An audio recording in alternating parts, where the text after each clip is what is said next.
이봐요. 눈을 어디에 두고 다니는 거예요? 내 옷이 더러워질 뻔했잖아. 두 사람이 부딪히는 순간 할아버지 손에 있던 물걸레가 바닥에 떨어졌고 할아버지는 연신 사과를 했습니다. 할아버지의 사과에도 화를 내는 남자.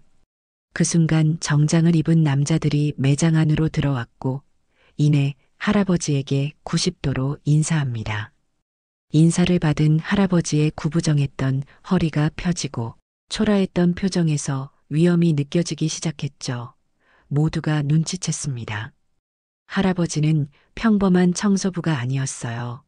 그 전에 잠깐 시청 전에 구독과 좋아요 한번 눌러주시면 당신의 하루에 기분 좋은 행운이 찾아올 거예요. 80이 넘은 나이에도 여전히 예리한 눈빛을 지닌 이태준 회장. 자동차 기업의 창립자로 평생을 일에 몰두하며 거대 기업을 일궈낸 그는 이제 건강상의 이유로 경영에서 물러날 때가 되었다고 생각했습니다. 손자인 이현석 부회장에게 회사를 물려주기로 마음먹은 날, 태준 회장의 마음속에는 묘한 불안감이 자리 잡고 있었죠. 창밖으로 내리는 빗줄기를 바라보며 이태준 회장은 깊은 한숨을 내쉬었어요. 요즘 젊은 세대들이 물질적 가치만을 쫓는 모습에 안타까움을 느끼고 있었습니다. 경영권 승계 소식이 알려지자 주변의 기회주의자들이 몰려드는 모습을 지켜보며 사람의 진짜 마음을 알아보는 것이 얼마나 중요한지 절실히 깨달았어요. 성공한 사업가로서 평생 사람을 보는 눈을 키워왔지만 노년에 접어든 지금은 진정성 있는 인간관계에 더욱 목마름을 느꼈습니다. 태준 회장은 사색에 잠겼습니다. 사람의 진심은 그가 약한 사람을 대하는 태도에서 드러난다는 오랜 신념이 마음속에 맴돌았죠. 이런 생각이 그를 대담한 결정으로 이끌었습니다. 이렇게 시작된 태준 회장의 위장 작전. 자신의 소유인 벤츠 매장 중 한 곳에 청소부로 취업하기로 결심했습니다. 철저한 변장을 마친 그는 흰 머리를 검은색으로 염색하고 허리를 구부정하게 굽히며 갓산 옷을 걸쳤죠. 거울 앞에 선 자신의 모습을 보니 회장이라고는 상상도 할 수 없을 정도였어요. 첫 출근 날 태주는 긴장된 마음으로 매장 문을 열었습니다. 하지만 그가 본 광경은 예상과 달랐어요. 강민수 지점장은 직원들을 쥐어짜며 실적을 강요하고 있었거든요. 이번 달 목표 달성 못하는 직원은 전원 연장 근무야. 알겠나? 고객이 들어오면 무조건 계약으로 연결시켜. 강민수의 날카로운 목소리가 매장 전체에 울려 퍼졌습니다. 직원들은 고개를 떨구며 묵묵히 업무로 돌아갔죠. 태주는 그 모습을 보며 입맛이 쓰다고 느꼈습니다. 이런 분위기에서 진심 어린 서비스가 나올 리 없었으니까요. 태준이 구석에서 조용히 바닥을 닦고 있을 때였어요. 누군가 그에게 따뜻한 커피 한 잔을 건넸습니다. 할아버지, 오늘 첫 출근이시죠? 많이 힘드실 텐데 이거라도 드세요. 고개를 들어보니 29 정도로 보이는 젊은 여성이 환한 미소를 짓고 있었어요. 이름표에는 김나연이라고 적혀 있었죠. 아, 고마워요, 나연 씨. 태준이 감사히 커피를 받아들며 말했습니다. 나연은 미소를 지으며 힘내세요. 저도 처음엔 적응하기 힘들었거든요라고 따뜻하게 말해주었어요. 그런 그녀의 모습에 태준은 문득 가슴이 따뜻해지는 것을 느꼈습니다. 그날 이후로 태준은 매장에서 벌어지는 일들을 관찰하기 시작했어요. 강민수 지점장은 고객에게도 차별적인 태도를 보였습니다. 옷차림이 화려하거나 명품을 든 고객에게는 친절했지만 평범한 차림의 고객에게는 냉담했죠. 반면 나연은 달랐어요. 그녀는 모든 고객을 진심으로 대했고 특히 망설이는 고객들에게 더 많은 시간을 할애했습니다. 한 번은 노부부가 들어왔을 때 강민수가 무시하자 나연이 나서서 친절하게 상담해 드리는 모습을 보았죠. 태주는 마음속으로 생각했습니다. 평생을 사업가로 살아오며 사람을 보는 눈은 결코 틀린 적이 없었습니다. 이 매장에서도 진정한 보석은 겉으로 보이는 직책이 아닌 마음의 품격에 있다는 사실을 다시 한번 확인하는 순간이었습니다. 매일매일 청소부로 일하며 태주는 점점 더 강민수의 탐욕과 나연의 선함 사이의 대비를 명확히 보게 되었습니다. 그리고 어느새 그의 마음속에는 하나의 계획이 자라나고 있었어요. 사람의 진심을 시험하는, 그리고 그 결과에 따라 적절한 보상과 처벌을 내리는 계획 말이죠. 이제 태준 회장의 관찰은 본격적으로 진행되었습니다. 매장에서 일한 지 일주일 정도 지났을 무렵 강민수 지점장의 실체가 더욱 명확하게 드러나기 시작했어요. 아침 조회마다 강민수는 실적 위주의 영업을 강조하며 직원들을 다그쳤습니다. 그의 눈빛에는 욕심과 조급함이 가득했죠. 이번 월말까지 목표 달성 못하면 성과급은 꿈도 꾸지 마. 우리 매장이 전국 꼴등인 거 알아? 이대로 가다간 다 잘릴 수도 있어. 강민수의 말에 직원들의 표정이 어두워졌습니다. 태주는 구석에서 빗자루를 들고 서서 그 광경을 지켜보았어요. 자신이 세운 회사가 이런 방식으로 운영되고 있다니 마음이 무거웠습니다. 특히 강민수가 고객들을 외모와 옷차림으로 판단하여 차별적으로 대하는 모습은 도저히 용납할 수 없었죠. 어느 날 소박한 차림의 노부부가 매장에 들어섰습니다. 강민수는 그들을 보자마자 인상을 찌푸렸어요. 그러곤 다른 직원들에게 귓속말로 지시했습니다. 저런 손님들은 시간 낭비야. 최소한의 응대만 하고 빨리 보내. 태주는 그 말을 듣고 가슴이 아팠습니다. 자신이 평생 소중히 여겨온 고객 중심의 경영 철학과는 너무나 동떨어진 태도였으니까요. 하지만 그때 나연이 다가가 노부부를 반갑게 맞이하는 모습이 보였어요. 어서 오세요. 편하게 둘러보시고 궁금한 점 있으시면 언제든 말씀해 주세요. 나연은 진심 어린 미소로 노부부를 응대했습니다. 거동이 불편한 할머니를 위해 의자를 가져다 드리고 차를 대접하며 차분히 설명해 드렸죠. 태주는 그 모습을 보며 감동했어요. 강민수의 차가운 지시에도 불구하고 나연은 자신의 방식대로 고객을 진심으로 대하고 있었습니다. 그런 나연의 모습이 태준의 마음을 더욱 끌었어요. 어느 날 점심시간 나연이 혼자 도시락을 먹고 있을 때 태준이 다가갔습니다. 나연 씨는 왜 이 일을 하는 거예요? 지점장 같은 분위기에서도 늘 밝고 친절하더라고요. 나연은 잠시 생각에 잠기더니 미소를 지었어요. 제가 어릴 때 한 번의 친절로 큰 도움을 받은 적이 있거든요. 그때부터 결심했어요. 나도 누군가에게 그런 사람이 되자고요. 비록 제 삶이 화려하진 않아도 만나는 사람들에게 좋은 기억을 남기고 싶어요. 그 말을 들은 태주는 깊은 감명을 받았습니다. 나연의 눈빛에서 진실함이 느껴졌거든요. 그리고 그 눈빛이 어딘가 익숙하다고 느꼈지만 정확히 기억해낼 수는 없었어요. 며칠 후 매장에서 작은 사고가 일어났습니다. 태준이 실수로 물을 쏟아 바닥이 미끄러워졌고 그 바닥에서 넘어졌어요. 다행히 크게 다치지는 않았지만 온몸이 아팠습니다. 이 광경을 본 강민수는 화를 냈죠. 이런 실수가 어디 있어? 매장 바닥을 이 모양으로 만들고 당장 치우지 못해? 강민수의 날카로운 꾸짖음에 태주는 고개를 숙였습니다. 여든이 넘은 노인의 몸으로 바닥에 엎드려 물을 닦는 모습이 안쓰러웠지만 아무도 도와주지 않았어요. 그때 나연이 달려왔습니다. 할아버지, 괜찮으세요? 많이 다치셨어요? 나연은 태준을 부축해 일으켜 세우고 의자에 앉히더니 응급처치 상자를 가져와 무릎에 난 상처를 살펴보았어요. 그리고 조심스럽게 소독을 해주었습니다. 나연아, 이유 없이 이렇게까지 친절할 필요는 없잖아.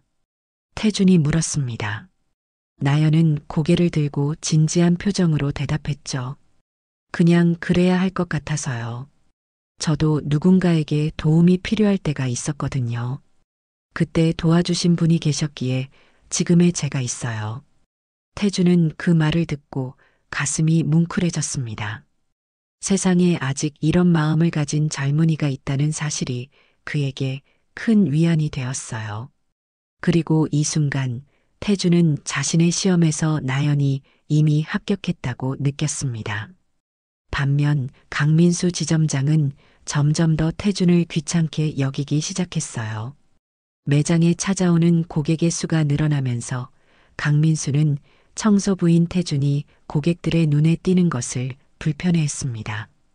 특히 태준이 매장 구석에서 빗자루를 들고 있는 모습이 고급스러운 매장 이미지를 해친다고 생각했죠. 다음 주에 중요한 행사가 있어. VIP 고객들이 오시니까 그날은 출근하지 말아요. 청소부가 어슬렁거리면 이미지가 안 좋아. 강민수는 태준에게 냉정하게 말했습니다. 태준은 묵묵히 고개를 끄덕였지만 마음속으로는 계획을 세우고 있었어요.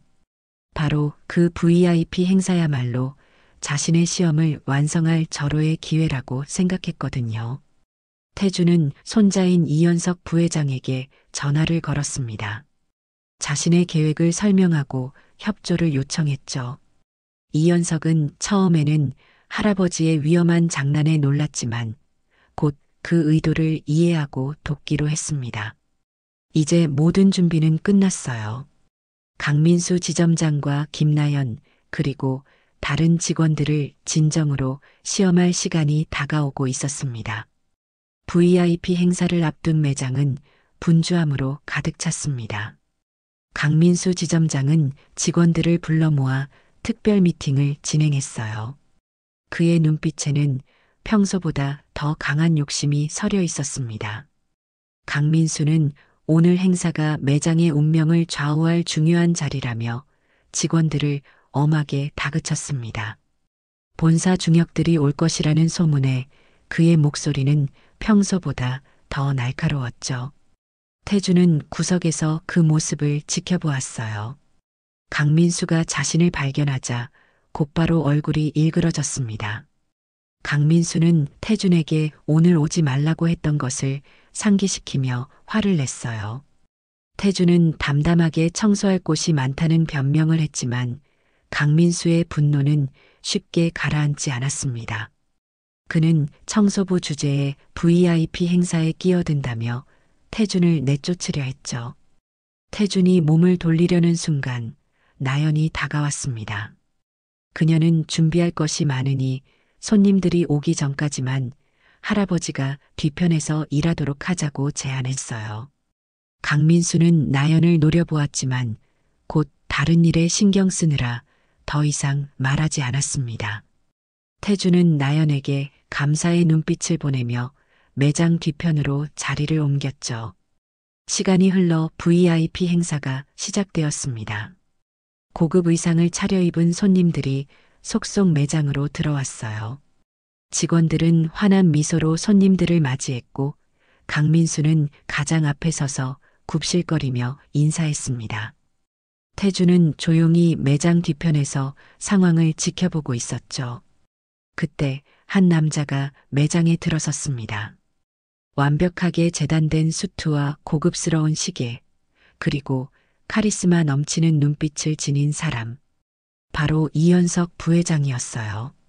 하지만 그를 알아보는 사람은 없었습니다. 그는 평소와 다르게 조금 더 거만한 표정을 지으며 매장을 둘러보았죠. 강민수는 이현석을 발견하자마자 달려가 최고의 서비스를 제공하기 시작했습니다. 고급차를 대접하고 개인적으로 차량을 안내하며 과도할 정도로 친절을 베풀었어요. 이현석은 그런 강민수의 모습을 냉정하게 관찰했습니다. 한편 태주는 일부러 물걸레를 들고 매장 안으로 들어왔어요. 손님들 사이를 지나가던 중 이현석이 일부러 태준을 향해 걸어왔습니다. 두 사람이 부딪히는 순간 태준의 손에 있던 물걸레가 바닥에 떨어졌죠. 이현석은 연기를 하듯 화를 냈습니다. 이봐요.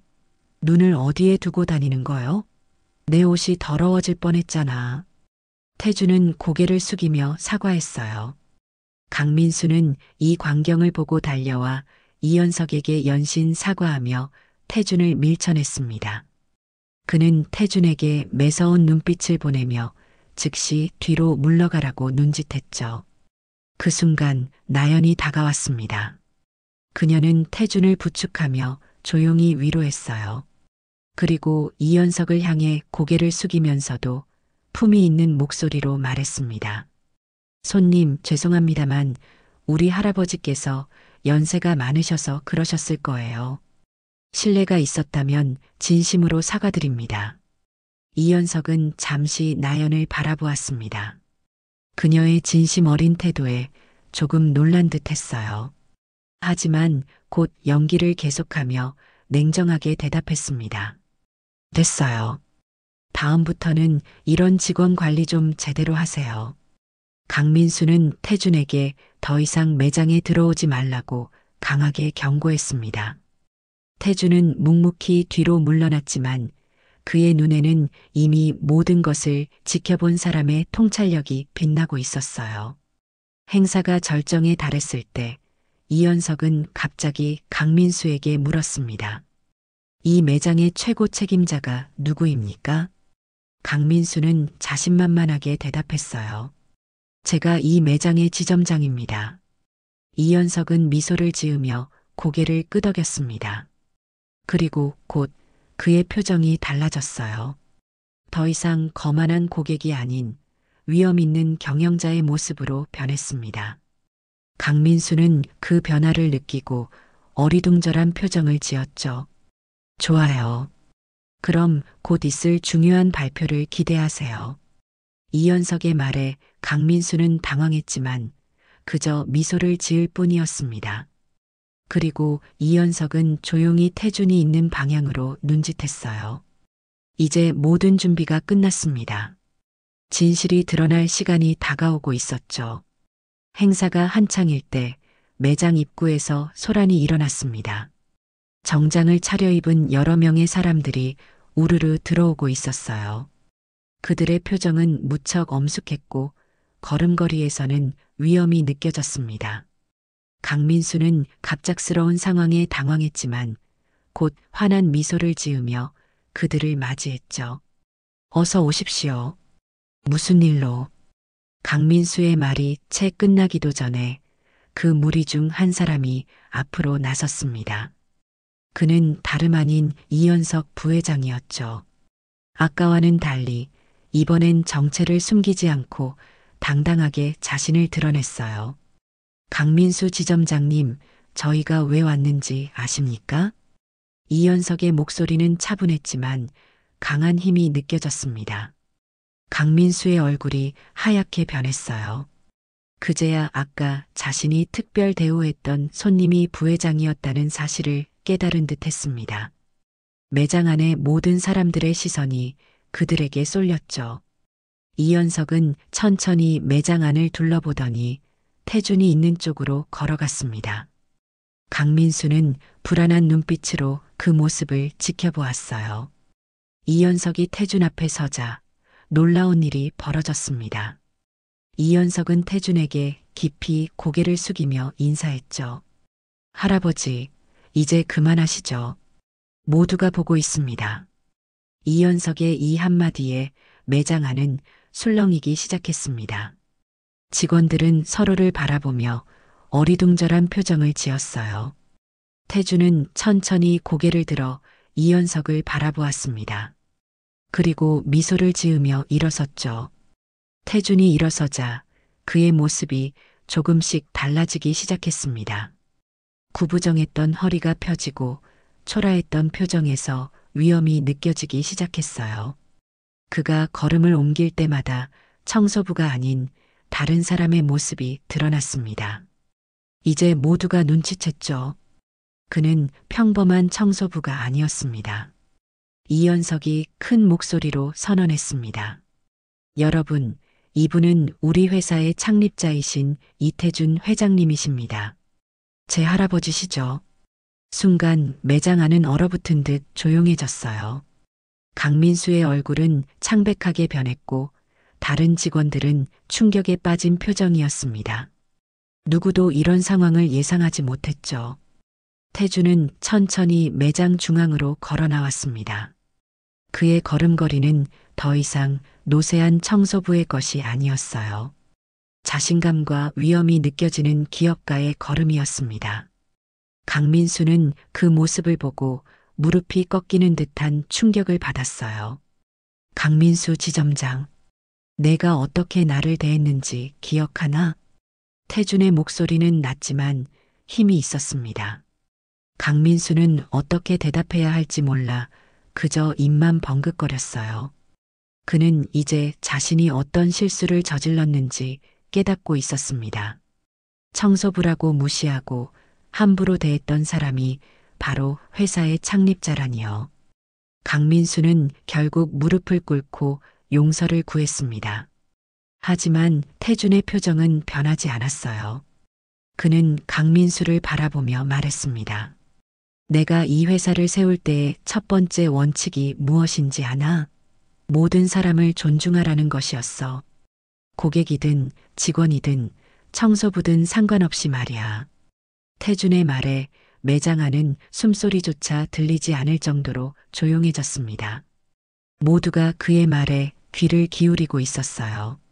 나는 지난 한 달간 이 매장에서 많은 것을 보았다. 너는 겉모습으로 사람을 판단했지. 옷차림이 좋은 고객에게는 친절했고 평범한 차림의 고객은 무시했어. 직원들에게는 실적만 강요했고 그들의 마음은 전혀 신경 쓰지 않았지. 태준의 날카로운 지적에 강민수는 고개를 더 깊이 숙였습니다. 직원들은 그 광경을 지켜보며 긴장된 표정을 짓고 있었어요. 이때 태준의 시선이 나연에게 향했습니다. 그의 표정이 부드러워졌어요. 하지만 여기 한 사람이 있었지. 김나연 씨. 그녀는 내가 청소부였을 때도 한결같이 친절했어. 고객의 지위고 옷차림이고 상관없이 모든 이에게 진심으로 대했지. 태준의 말에 나연은 당황한 듯 얼굴을 붉혔습니다. 그녀는 여전히 상황을 완전히 이해하지 못하고 있었어요. 하지만 자신이 한 일은 그저 당연한 것이라고 생각했을 뿐이었습니다. 태준은 나연을 빤히 바라보더니 문득 무언가를 깨달은 듯한 표정을 지었습니다. 그는 천천히 나연에게 다가가 물었어요. 나연 씨, 혹시 15년 전쯤 서울역 근처에서 한 할아버지를 만난 적이 있나? 나연은 놀란 표정으로 태준을 바라보았습니다. 그녀의 눈이 커지더니 입술이 떨렸어요. 기억의 조각들이 그녀의 마음속에서 맞춰지기 시작한 것 같았습니다. 그게 어떻게? 태준은 미소를 지으며 고개를 끄덕였습니다. 이제 모든 것이 명확해졌어요. 모두가 충격에 빠진 가운데 나연의 정체와 관련된 또 다른 반전이 드러나려 하고 있었습니다. 매장 안은 긴장감으로 가득했습니다. 모든 시선이 태준과 나연에게 향했어요. 나연의 표정은 복잡했습니다. 놀라움과 혼란, 그리고 어딘가 따뜻한 감정이 뒤섞인 듯했죠. 15년 전 서울역. 나연은 떨리는 목소리로 중얼거렸습니다. 그녀의 눈에 점점 기억이 되살아나는 듯했어요. 추운 겨울날 찬바람이 불던 서울역 앞 벤치에 웅크리고 앉아있던 그날의 기억이 물밀듯이 밀려왔습니다. 태주는 부드러운 미소를 지으며 나연을 바라봤습니다. 그때 그 꼬마구나. 태준의 한마디에 나연의 눈에 눈물이 고였습니다. 까만 교복을 입고 작은 가방을 품에 안은 채 울고 있던 소녀. 그날의 모습이 태준의 기억 속에서 선명하게 떠올랐어요. 매장의 모든 사람들은 두 사람 사이에 무슨 일이 있었는지 궁금해하며 숨죽여 지켜보고 있었죠. 태주는 긴 한숨을 내쉬었습니다. 그리고 모두가 들을 수 있는 목소리로 이야기하기 시작했어요. 15년 전 그날은 유독 추웠습니다. 겨울바람이 서울역 광장을 휩쓸고 지나갔고 사람들은 모두 발걸음을 재촉하고 있었어요. 태주는 사업 미팅을 마치고 차를 기다리며 역 주변을 거닐고 있었습니다. 그때 한 구석에서 흐느끼는 소리가 들렸죠. 나연은 당시 15살의 중학생이었습니다.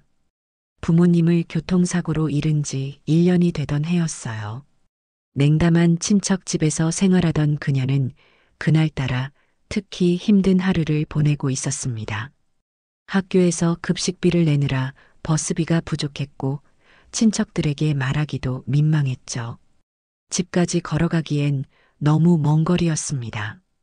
추운 날씨에 어둠이 내려앉기 시작하자 무서움과 외로움이 밀려왔어요. 그녀는 벤치에 웅크리고 앉아 조용히 눈물을 흘리고 있었습니다. 태주는 그 소녀에게 다가갔어요.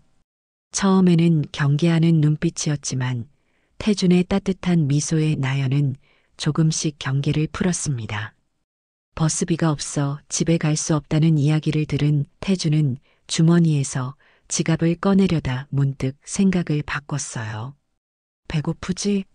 먼저 따뜻한 밥부터 먹자.